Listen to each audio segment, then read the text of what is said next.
Bahagyang humina ang bagyong Igme habang papalabas ng tinatawag na Philippine Area of Responsibility. Lumakas naman yung isa pang bagyo na papasok naman ang ating teritoryo. Makibalita tayo mula sa ating resident meteorologist, ang ating ekspertong totoo, si Ginoong Nathaniel Cruz. Magtani?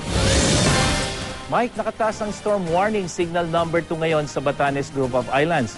Ang mga lugar nito ay makakaranas ng hangin mula 61 hanggang 100 km per hour ngayong gabing ito.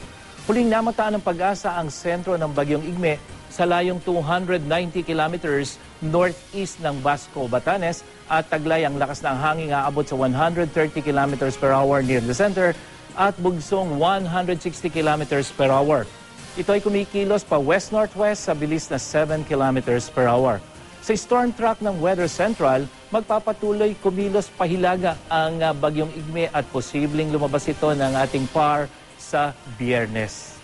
Mike? Mang Tani, nasa naman yung isa pang bagyo naman na papasok ng ating Philippine Area of Responsibility o patungo dito sa atin sa Pilipinas, Mang Tani? Mike, itong bagyong may international name na Bolaven ay lalong lumakas at isa na ngang typhoon.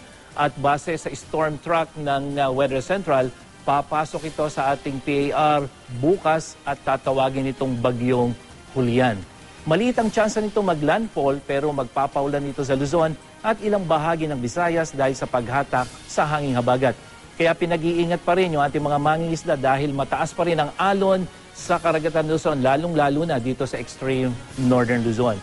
Bukas, asahang magiging maulan lalo na sa Naga City kung saan nakaburol ang labi ni DILG Secretary Jesse Robredo.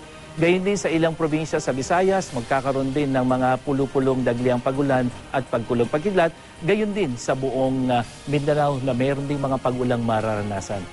Para sa karagdagang detalye, pumunta lang sa GMA News weather page. Ano man ang panahon, magplano, magsiguro, makibalita sa GMA Weather. Ako po si Nathaniel Cruz para sa I Am Ready, serbisyong totoo ng GMA News. Maraming salamat, Mang Tani.